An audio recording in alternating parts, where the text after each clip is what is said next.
दोस्तों, competition academy के YouTube portal पे आपका स्वागत है।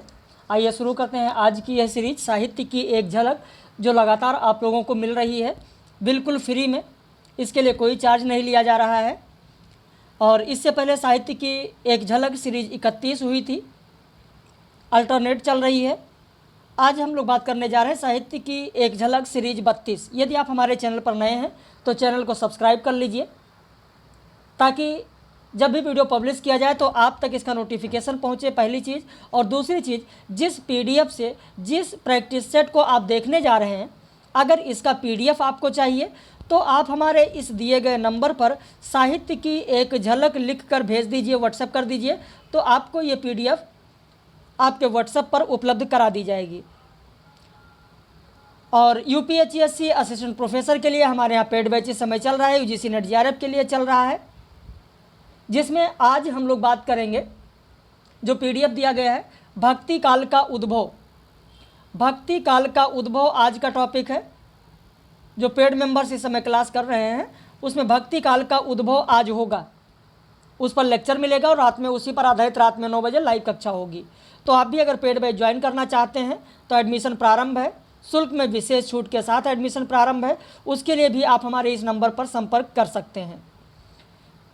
तो चलिए शुरू करते हैं साहित्य की एक झलक सीरीज 32। कुछ लोग, हाँ याद आ गया, कुछ लोग कह रहे थे, मैसेज आया था कि सर क्या ऑब्जेक्टिव ही ऐसे ही प्रश्नोत्तरी ही पढ़ाया जाता है? नहीं, मेरा जवाब होगा नहीं, क्योंकि हमारे यहाँ जो पेड बैच होता है उसमें सुबह पीडीएफ दिया जाता है, दोपहर में 2:30 बजे डिस्क्रिप्टिव वीडियो लेक्चर यानी विस्तृत वीडियो लेक्चर आपको मिलता है, जिसमें पॉइंट टू पॉइंट सारी चीज़ें समझाई जाती हैं। रिकॉर्डेड वीडियो होता है, फिर उस पर आधारित रात में 9 बजे लाइव कक्षा होती है।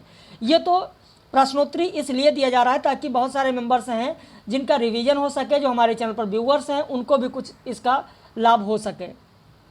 तो चलिए शुरू करते हैं साहित्य की एक झलक आज की सीरीज। हिंदी साहित्य के इतिहास लेखन में किसने वर्णानुक्रम पद्धति को अपनाया है? Garcin de Tassy, Shiv Singh Sengar, Grierson. आपका उत्तर हो जाएगा ए, 1 और 2। 1 और 2 गारसा दत्तासी और शिव सिंह सेंगर ने, ग्रियर्सन ने नहीं। वैसे वर्णानुक्रम पद्धति तो आप लोग जानते होंगे, अभी इससे पहले भी मैंने आप लोगों को पढ़ाया भी है। अगर नहीं जानते हैं तो आप मुश्किल से 30 सेकंड का समय दीजिए, बहुत बेहतर तरीके से आपको समझा दें। हिंदी साहित्य के इतिहास लेखन की जो प्रमुख पद्धतियां हैं, 5 प्रमुख पद्धतियां हैं, जैसे वर्णानुक्रम, कालानुक्रम, वैज्ञानिक, विधेयवादी और नारीवादी। वर्णानुक्रम सबसे अधिक दोषपूर्ण व प्राचीन पद्धति मानी जाती है, वर्णानुक्रम, जिसको अपनाया गारसा दत्तासी ने और शिव सिंह सेंगर ने। कालानुक्रम पद्धति ग्रियर्सन ने अपनाया, मिश्र बंधु ने अपनाया। जबकि जो वैज्ञानिक पद्धति है, यह मार्क्स के द्वंद्वात्मक भौतिकवाद पर आधारित है, वैज्ञानिक पद्धति, जिसे गणपति चंद्रगुप्त ने अपनाया और हिंदी साहित्य का इतिहास लिखा। विधेयवादी जो पद्धति है, जिसके जन्मदाता तैन माने जाते हैं, इसी विधेयवादी पद्धति पर आचार्य रामचंद्र शुक्ल ने हिंदी साहित्य का इतिहास लिखा। जो विधेयवादी पद्धति है, यह व्यक्ति को केंद्र में रखती है। विधेयवादी पद्धति व्यक्ति को केंद्र में रखती है, और इसीलिए आचार्य रामचंद्र शुक्ल ने कहा है कि प्रत्येक देश का साहित्य वहाँ की जनता की चित्तवृत्ति का संचित प्रतिबिंब होता है। यह निश्चित है कि जनता की चित्तवृत्ति के परिवर्तन के साथ साथ साहित्य में भी परिवर्तन होता है, और यही साहित्य इतिहास कहलाता है, यह आचार्य रामचंद्र शुक्ल ने कहा है। तो यहाँ पर विधेयवादी में व्यक्ति को केंद्र में रखा जाता है। जो नारीवाद है, नारीवाद या नारीवादी हिंदी साहित्य इतिहास लेखन की जो पद्धति है, इस पर किसने इतिहास लिखा है? हिंदी साहित्य का इतिहास शायद आपको पता हो, सुमन राजे ने लिखा है। सुमन राजे ने इसी नारीवादी को आधार मानकर या आधार बनाकर हिंदी साहित्य का आधा इतिहास लिखा, हिंदी साहित्य का आधा इतिहास। और उन्होंने कहा है कि अब तक का इतिहास पुरुषों का इतिहास है। वैसे हिंदी साहित्य इतिहास के लेखन की और भी विधियां, पद्धतियां, जैसे रूपवादी, संरचनावादी, उत्तर संरचनावादी, उत्तर आधुनिकतावादी, लेकिन अभी तक इस पर इतिहास लेखन कार्य नहीं हुआ है। तो इस तरीके से आप पढ़ेंगे तो आप लोगों के लिए बेहतर होगा। इस्तवार दाला लित्रोत्तर हिंदू हिंदुस्तानी के बारे में सत्य कथन कौन सा है? यह 1839 में फ्रेंच भाषा में लिखित ग्रियर्सन की रचना है। यह कालानुक्रम न होकर वर्णानुक्रम है। हिंदी के अलावा अन्य भाषाओं के रचनाकारों को भी शामिल किया गया। अब यहाँ पर विकल्प 1 2 2 3 1 3 1 2 3, तो आपका उत्तर हो जाएगा बी और 2 और 3, क्योंकि इस्तवार दाला लित्रोत्तर हिंदू हिंदुस्तानी फ्रेंच भाषा में यहाँ पर लिखा है, ग्रियर्सन ने लिखा जो कि गलत है, गारसादा तासी ने लिखा, तो दूसरा और तीसरा सही है, पहला गलत है इसलिए क्योंकि इसे गारसादा तासी ने लिखा है, ग्रियर्सन ने नहीं। शिव सिंह सरोज के बारे में सत्य कथन कौन सा है? यह इसका प्रथम संस्करण 1883 में, दूसरा संस्करण 88 में प्रकाशित हुआ। यह हिंदी का प्रथम वृत्त संग्रह कहा जाता है। इसे हिंदी साहित्य के इतिहास का प्रस्थान बिंदु कहा जाता है। बिल्कुल सही है आपका उत्तर डी, 1 2 3 तीनों सही है। मिश्र बंधु विनोद के बारे में सत्य कथन कौन सा है? यह ग्रंथ 4 भागों में है, जिनमें से प्रथम 3 1913 में, चतुर्थ खंड 1934 में प्रकाशित हुआ। अंतिम 3 खंडों को हिंदी नवरत्न नाम से जाना जाता है। दूसरे संस्करण में दुलारे लाल भार्गव के कहने पर कबीर का हिंदी नवरत्न में नाम जोड़ा गया। अब विकल्प 1 2 2 3 1 3 1 2 3, अगर जल्दबाजी करेंगे तो प्रश्न गलत हो जाएगा। 1 और 3 सही है, अंतिम 3 नहीं। प्रथम 3 खंडों को हिंदी नवरत्न कहा जाता है। हिंदी नवरत्नों में आपको पता होगा कि तुलसी हैं, सूर हैं, देव हैं, बिहारी हैं, भूषण हैं, केशव हैं, हरिश्चंद्र हैं, चंद्रबरदाई हैं, मतीराम हैं, ये लोग हिंदी नवरत्न में हैं। तो अंतिम 3 नहीं बल्कि प्रथम 3 खंड को कहा जाता है। कवियों के परिचयात्मक विवरण मैंने प्रायः मिश्र बंधु विनोद से लिया है। कथन किसका है? आपका उत्तर हो जाएगा ए, रामचंद्र शुक्ल का है, जो कि इन्होंने रीतिकाल के संदर्भ में कहा है।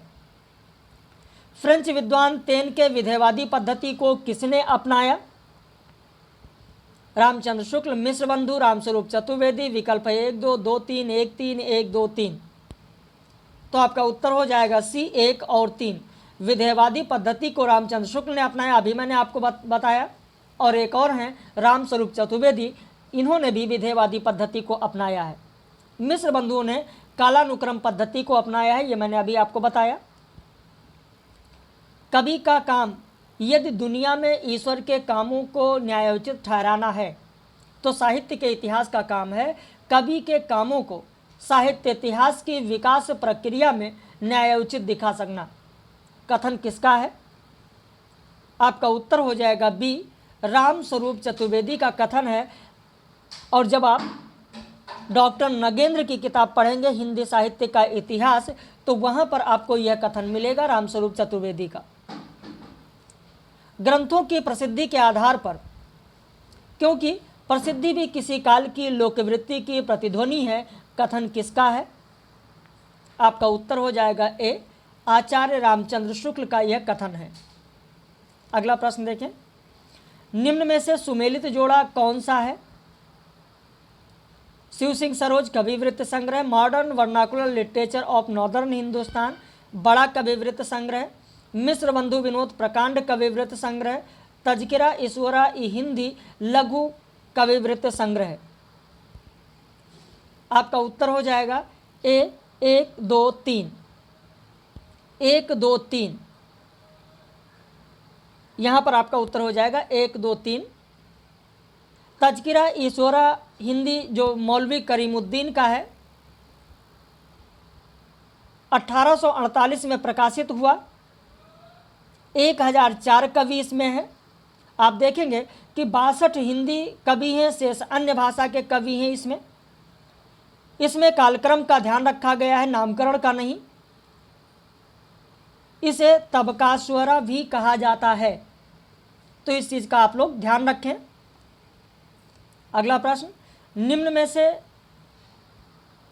रामचंद्र शुक्ल का कथन कौन सा है? किसी काल विस्तार को लेकर यूं ही पूर्व और उत्तर नाम देकर 2 हिस्से कर डालना ऐतिहासिक विभाग नहीं कहला सकता। बिल्कुल सही है, आचार्य रामचंद्र शुक्ल का कथन है। आधुनिक काल में गद्य का आविर्भाव सबसे प्रधान साहित्यिक घटना है, सही है। वर्तमान लेखकों और कवियों के संबंध में कुछ लिखना अपने सिर पर एक बला मोल लेना समझ पड़ता है, बिल्कुल सही है। यहाँ पर उत्तर हो जाएगा डी। 1, 2, 3 तीनों कथन आचार्य रामचंद्र शुक्ल के हैं। मिश्र बंधु विनोद के अलावा इतिहास लेखन में शुक्ल जी ने किसकी मदद ली है? हिंदी कोविद रत्नमाला, बाबू श्याम सुंदर दास, कविता कौमुदी, रामनरेश त्रिपाठी, ब्रजमाधुरी सार, वियोगी हरि। उत्तर हो जाएगा डी। 1, 2, 3 तीनों सही हैं। रामस्वरूप चतुर्वेदी ने उत्तर मध्यकाल यानी रीतिकाल का समय कब से कब तक माना है? आपका उत्तर हो जाएगा रीतिकाल का समय रामस्वरूप चतुर्वेदी ने 1650 से 1850 ईस्वी माना है। ईस्वी और संवत पर जरूर ध्यान दें। अगर ईस्वी और संवत पर ध्यान नहीं देंगे तो प्रश्न गलत हो जाएगा। पिछले साहित्य की एक झलक सीरीज में शायद 29 या 30 में मैंने इस तरीके का प्रश्न दिया था और कई लोगों ने जल्दबाजी में उसे गलत किया था। नलिन बिलोचन शर्मा का कथन कौन सा है? हिंदी साहित्य का पहला इतिहास लेखक गारसा दत्तासी का था, यह निर्विवाद है। हिंदी के विधेयवादी साहित्य इतिहास के आदम प्रवर्तक शुक्ल जी नहीं प्रत्युत ग्रियर्सन है। प्रत्येक देश का साहित्य वहाँ की जनता की चित्तवृत्ति का संचित प्रतिबिंब होता है। विकल्प है आपका 1, 2, 2, 3, 1, 3, 1, 2, 3, तो उत्तर हो जाएगा ए 1 और 2। बाकी जो तीसरा लिखा है ये आचार्य रामचंद्र शुक्ल का है और अभी मैंने आप लोगों को बताया भी है। गणपति चंद्र गुप्त ने किसके बारे में लिखा है कि वस्तुतः वह पहले व्यक्ति हैं जो शुक्ल की अनेक धारणाओं और स्थापनाओं को चुनौती देते हुए उन्हें सबल प्रमाणों के आधार पर खंडित किया? विकल्प है रामस्वरूप चतुर्वेदी, नंदुलारे वाजपेयी, हजारी प्रसाद द्विवेदी, नलिन बिलोचन शर्मा। तो आपका उत्तर हो जाएगा सी, हजारी प्रसाद द्विवेदी ने कहा है। हजारी प्रसाद द्विवेदी के बारे में गणपति चंद्रगुप्त ने कहा है। हिंदी साहित्य के इतिहास लेखकों का कालक्रमानुसार सही क्रम क्या होगा? सही क्रम, तो ये सही क्रम ही लिखा है। पहले होंगे मिश्र बंधु, फिर होंगे आचार्य रामचंद्र शुक्ल, उसके बाद राम कुमार वर्मा और फिर होंगे अंत में हजारी प्रसाद द्विवेदी। निम्न में से सत्य कथन कौन सा है? साहित्य इतिहास लेखन की सर्वाधिक लोकप्रिय पद्धति विधेयवादी पद्धति है, बिल्कुल सही है। मिश्र बंधुओं में सुखदेव, गणेश बिहारी और श्याम बिहारी हैं। गणपति चंद्र गुप्त का कथन है कि निश्चय ही आचार्य द्विवेदी हिंदी के सबसे अधिक सशक्त इतिहासकार रहे हैं। उत्तर हो जाएगा डी। 1, 2, 3 तीनों कथन सही है। अगला प्रश्न देखें। किसी भी साहित्य के इतिहास को समझने के लिए उससे संबंधित जातीय परंपराओं, राष्ट्रीय और सामाजिक वातावरण एवं सामयिक परिस्थितियों का अध्ययन विश्लेषण आवश्यक है। यह कथन किस पद्धति के संदर्भ में है? तो आपका उत्तर हो जाएगा ए, विधेयवादी पद्धति। भाई जब व्यक्ति को केंद्र में रखकर लिखा जाएगा कोई भी रचना, तो आप देखेंगे वहाँ पर जब व्यक्ति की बात होगी, व्यक्ति को केंद्र में रखा जाएगा तो जातीय परंपराएं भी उसमें आएंगी, राष्ट्रीय सामाजिक वातावरण भी आएगा और सामयिक परिस्थितियां भी आएंगी। तो आपका उत्तर हो जाएगा 17 का ए, विधेयवादी पद्धति। उत्तरी भारत की संत परंपरा के लेखक कौन है? प्रश्न संख्या 18। उत्तर हो जाएगा आपका सी, परशुराम चतुर्वेदी। जैसे उत्तरी भारत के संत परंपरा की जब बात आती है तो आपको यह भी पता होगा कि हिंदी साहित्य का नया इतिहास किसने लिखा है? कितने लोग बताएंगे कमेंट करके? हिंदी साहित्य का नया इतिहास। और दूसरा प्रश्न आपसे, हिंदी काव्य शास्त्र का इतिहास। देखिए इतिहास तो आपको पढ़ना ही है। मैनेजर पांडे ने कहा है साहित्य और इतिहास रचना में कि साहित्य विवेक के विकास के लिए इतिहास बोध आवश्यक है। इतिहास बोध के बिना साहित्य विवेक अंधा होगा और साहित्य विवेक के बिना इतिहास बोध लंगड़ा। यह मैनेजर पांडे ने कहा है साहित्य और इतिहास रचना में। तो इसलिए आपको इतिहास तो पढ़ना है, चाहे वो हिंदी साहित्य का नया इतिहास हो। आपको ध्यान रखना है रामखिलावन पांडे का है। हिंदी काव्य शास्त्र का इतिहास भगीरथ मिश्र का है। तो इस तरीके से जो भी रचनाएं हैं उन्हें आप लोग जरूर ध्यान रखें। लिखने की सजगता जीवंतता को कम करती है जबकि कहने की सजगता जीवंतता को बढ़ाती है। यह कथन किसका है? आपका उत्तर हो जाएगा सी, राम स्वरूप चतुर्वेदी का यह कथन है। निर्गुण ज्ञानाश्रयी को संत काव्य और प्रेमाश्रयी को प्रेम काव्य नाम किसने दिया है? तो आपका उत्तर हो जाएगा बी, राम कुमार वर्मा ने दिया है। आपको पता है कि वीर गाथा काल को संधि काल, चारण काल कहा गया। जब हिंदी साहित्य का आलोचनात्मक इतिहास आप पढ़ेंगे तो वहाँ पर आपको ये मिल जाएगा। स्वयंभू को हिंदी का प्रथम कवि भी इन्होंने माना, और इसमें हिंदी साहित्य का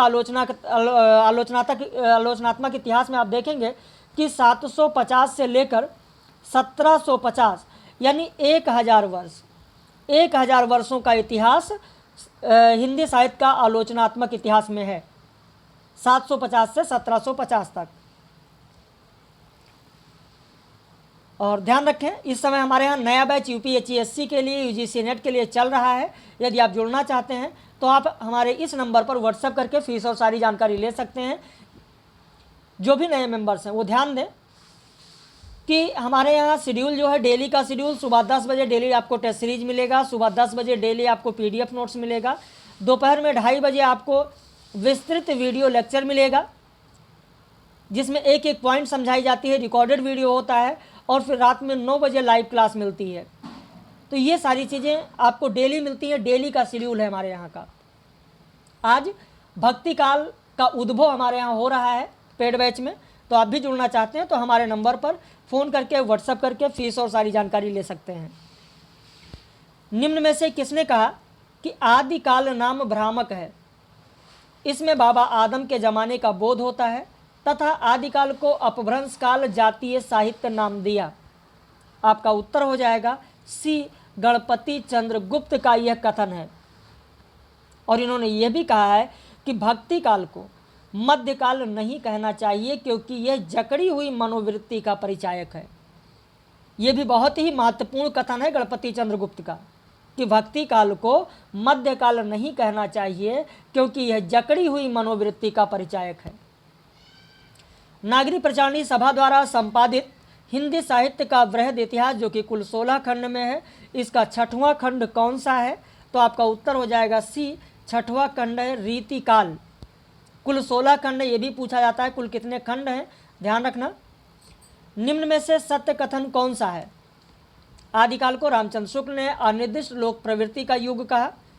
आदिकाल को हजारी प्रसाद द्विवेदी ने अत्यधिक विरोधी और व्याघातों का युग कहा। रामखेलावन पांडे ने आदिकाल को संक्रमण काल कहा। तो यहाँ पर आपका उत्तर हो जाएगा डी, 1, 2, 3 तीनों सही हैं। आदिकाल के नामकरण को लेकर यहाँ पर दिया गया कि सुमेलित जोड़ा कौन सा है? अंधकार काल कमल कुलश्रेष्ठ ने कहा, बिल्कुल सही है। आधार काल मोहन अवस्थी ने कहा, सुमन राजे ने भी कहा, बिल्कुल सही है। वीर काल विश्वनाथ प्रसाद मिश्र ने कहा, यह भी सही है। सिद्ध सामंत युग राहुल सांकृत्यायन ने कहा, यह भी सही है। तो आपका उत्तर हो जाएगा डी, 1, 2, 3, 4 चारों सही हैं। आदिकाल को जयकाल नाम किसने दिया? आपका उत्तर हो जाएगा सी, रमाशंकर शुक्ल रसाल ने। बाकी वासुदेव सिंह ने उद्भव काल कहा, धीरेन्द्र वर्मा ने अपभ्रंश काल कहा, हजारी प्रसाद द्विवेदी ने आदिकाल कहा। अगला प्रश्न देखें, हिंदी साहित्य इतिहास की नींव का पत्थर किसे माना जाता है? तो आपका उत्तर हो जाएगा C, the modern vernacular literature of Hindustan को। हिंदी साहित्य की दीर्घकालीन गाथा को सूत्रबद्ध रूप से स्पष्ट करने का पहला प्रयास किसने किया? उत्तर हो जाएगा आपका सी, गारसा दत्त तासी ने किया। हिंदी साहित्य इतिहास लेखन में सबसे पहले काल विभाजन, प्रवृत्ति निरूपण और मूल्यांकन किसने किया? आपका उत्तर हो जाएगा बी, ग्रियर्सन ने किया। The modern vernacular literature of Hindustan को हिंदी का प्रथम साहित्य इतिहास ग्रंथ किसने माना है? तो आपका उत्तर हो जाएगा सी, किशोरीलाल गुप्त ने माना। ये जो रचना है the modern vernacular literature of Hindustan, यह रचना एशियाटिक सोसाइटी ऑफ बंगाल की पत्रिका में आप देखेंगे तो विशेषांक के रूप में प्रकाशित हुई थी 1888 ईस्वी में। The modern vernacular. हिंदी साहित्य इतिहास ग्रंथों में काल विभाजन के लिए कितनी पद्धतियां हैं? तो अगर देखा जाए मुख्य रूप से तो 4 पद्धतियां हैं। नारीवादी इसमें नहीं, नारीवादी पद्धति इसमें नहीं शामिल की जाती, 4 मानी जाती हैं, वर्णानुक्रम, कालानुक्रम, वैज्ञानिक और विधेयवादी। लेकिन बहुत सारे आलोचकों ने 4 ही माना है, लेकिन अगर ऐसे देखा जाए तो 5 हैं। पांचों मैंने आपको बताया, वर्णानुक्रम, कालानुक्रम, वैज्ञानिक, विधेयवादी और नारीवादी। नारीवादी पर किताब भी लिखा गया सुमन राजे के द्वारा, हिंदी साहित्य का आधा इतिहास, और उन्होंने कहा कि अब तक का इतिहास पुरुषों का इतिहास है। वैसे और भी पद्धतियां जैसे रूपवादी, संरचनावादी जो मैंने आपको बताया, खैर उस पर अभी इतिहास नहीं लिखा गया, लेकिन जो मान्य है, कई जगह पर मान्य मत जो हैं उनमें 4 ही माना गया है। संदेश राशक में कुल प्रकरणों की संख्या कितनी है? तो आपका उत्तर हो जाएगा बी, कुल 3 है। और इसमें यानी संदेश राशक में कुल छंदों की संख्या अगर कभी पूछा जाए तो ध्यान रखना 223 छंद हैं। अगला प्रश्न देखें। आदिकाल का हिंदी साहित्य अनेक बोलियों का साहित्य प्रतीत होता है, वस्तुतः यह काल अनेक दृष्टियों से संधि काल है, यह कथन किसका है? तो आपका उत्तर हो जाएगा बी, विश्वनाथ त्रिपाठी। हिंदी साहित्य का अगर आपने सरल इतिहास पढ़ा होगा तो वहाँ आपको मिल जाएगा, हिंदी साहित्य का सरल इतिहास विश्वनाथ त्रिपाठी का अगर आप पढ़ेंगे तो वहाँ पर यह कथन आपको मिल जाएगा। आदिकाल के बारे में किसने कहा कि इस काल में संस्कृत, प्राकृत और अपभ्रंश में भी रचनाएं हो रही थी, और साथ ही साथ अपभ्रंश के केचुल को छोड़ती हुई हिंदी भी अपना रूप ग्रहण कर रही थी? तो यहां पर आपका उत्तर हो जाएगा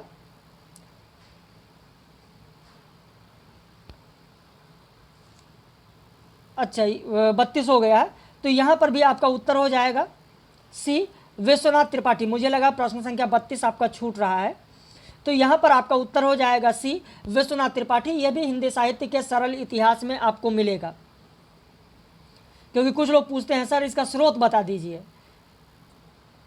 वर्ण रत्नाकर जिसमें कि 8 कल्लोल हैं, इसका पहला कल्लोल कौन सा है? आपका उत्तर हो जाएगा सी, पहला कल्लोल है सी, नगर वर्णन पहला कल्लोल है। वर्ण रत्नाकर के बारे में किसने कहा है कि इसमें ना तो अपभ्रंश का व्याकरणिक ढांचा है और ना कृत्रिम शब्दावली? आपका उत्तर हो जाएगा बी, बच्चन सिंह का है। बच्चन सिंह का अगर हिंदी साहित्य का दूसरा इतिहास आप पढ़ेंगे तो आपको यह कथन मिल जाएगा। 13वीं-14वीं शताब्दी तक अपभ्रंश की काई हटाकर लोक भाषाएं निर्मल जल की तरह दिखाई पड़ने लगी थी, और उन्होंने अपने को साहित्यिक प्रयोग के लिए सक्षम बना लिया था। कथन किसका है? आपका उत्तर हो जाएगा सी, बच्चन सिंह का है। हिंदी साहित्य के दूसरे इतिहास में उन्होंने कहा है। अगला प्रश्न, उक्त व्यक्ति प्रकरण में कुल प्रकरणों की संख्या कितनी है? कल मैंने लाइव कक्षा में यह प्रश्न कराया था और कई लोगों ने गलत उत्तर दिया था। उत्तर हो जाएगा सी, 5। राउलवेल में देश के कितने अंचलों की स्त्रियों का श्रृंगार वर्णन है? आपका उत्तर हो जाएगा बी, 6 अंचलों के स्त्रियों का श्रृंगार वर्णन है। और ये कहाँ मिलेगा ये भी आपको बता दें, हिंदी साहित्य का दूसरा इतिहास जब आप पढ़ेंगे बच्चन सिंह का तो आपको वहाँ पर यह मिल जाएगा। चंदायन का ढंग सूफी मसनबी का है, किंतु रंग प्रेमाख्यानों का, यह कथन किसका है? आपका उत्तर हो जाएगा डी, बच्चन सिंह का कथन है। लोरिक चंदा की कहानी चंदायन के अलावा और किस रचना में है? मैना सतवंती, सती मैया ओलोर चंद्राणी, अस्मतनामा। विकल्प हो जाएगा 1 2 2 3 1 3 1 2 3। तो यहाँ पर आपका उत्तर हो जाएगा डी, 1 2 3। डी हो जाएगा 1 2 3, 3 के तीनों यहाँ पर सही हैं। अब कुछ लोग सोच रहे होंगे कि सर ये रचनाएं हैं किसकी, नहीं पता है। मैंने पहले ही बताया कि हिंदी साहित्य का दूसरा इतिहास बच्चन सिंह का पढ़ेंगे तो ये मिल जाएगा कि जो मैना सतवंती है एक दक्षिणी कवि हैं, गवासी की रचना है, जबकि एक बंगला के कवि हैं दौलत काजी, उनकी रचना सती मैना ओलोर चंद्राणी, और एक फारसी कवि हैं हमीद, उनकी रचना है अस्मतनामा।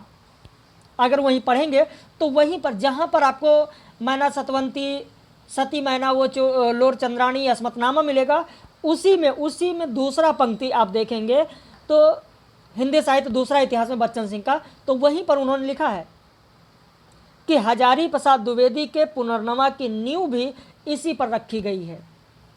और जो प्रश्न संख्या 41 है वो भी मैंने यहाँ पर शामिल किया है, और यही कि हजारी प्रसाद द्विवेदी के पुनर्नवा की नींव किस रचना की कहानी पर रखा गया है, तो आपका उत्तर हो जाएगा चंदायन।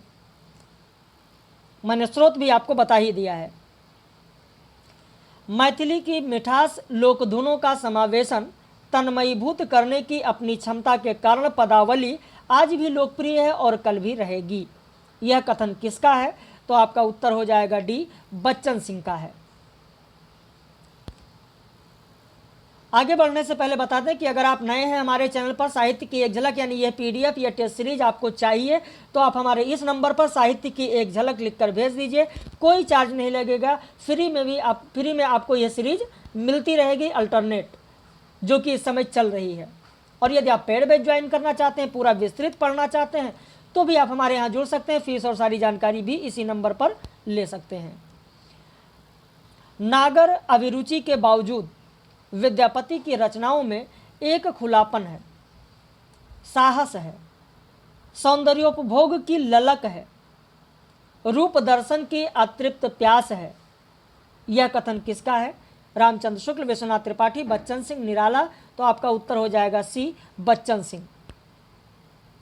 विद्यापति को बच्चन सिंह ने अपरूप का कवि कहा है, तो किसने विद्यापति के बारे में कहा है कि विद्यापति को कृष्ण भक्तों की परंपरा में न समझना चाहिए? आपका उत्तर हो जाएगा सी, आचार्य रामचंद्र शुक्ल। आखिर ऐसा रामचंद्र शुक्ल ने क्यों कहा? आचार्य रामचंद्र शुक्ल ने क्यों कहा कि विद्यापति को कृष्ण भक्तों की परंपरा में न समझना चाहिए? क्योंकि बहुत सारे आलोचक, बहुत सारे लेखकों ने उनको भक्त की परंपरा में विद्यापति को शामिल किया है, इसलिए उन्होंने कहा है। वैसे हजारी प्रसाद द्विवेदी ने भी विद्यापति की पदावली की चर्चा की है भक्त कवियों के प्रसंग में, तो इसलिए आचार्य रामचंद्र शुक्ल ने कहा है। विद्यापति को किसने श्रृंगार रस के सिद्ध वाक कवि कहा है? उत्तर हो जाएगा आपका बी, हजारी प्रसाद द्विवेदी ने कहा है। मेरुतुंग की रचना जो प्रबंध चिंतामणि है, इसकी भाषा क्या है?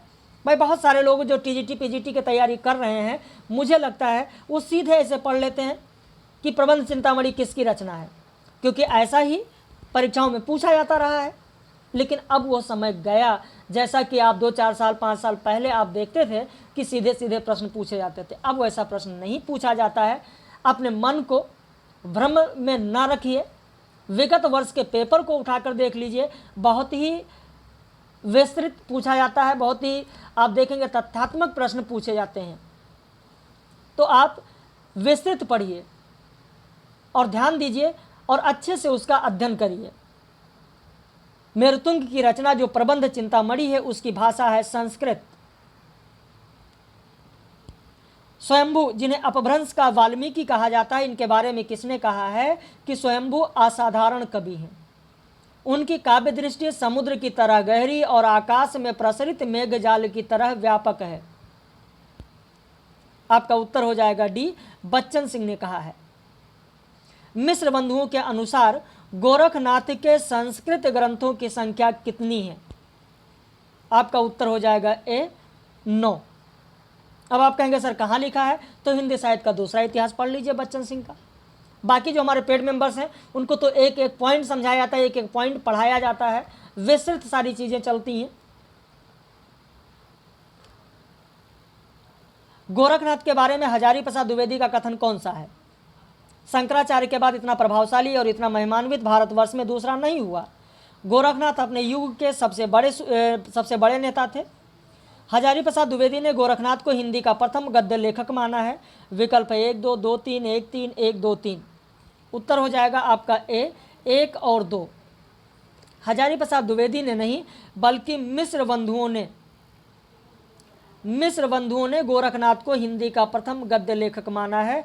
आपका उत्तर होगा ए, 1 और 2। हजारी प्रसाद द्विवेदी का कथन पहला और दूसरा होगा, पहला और दूसरा, तीसरा नहीं होगा, क्योंकि मिश्र बंधुओं ने माना है।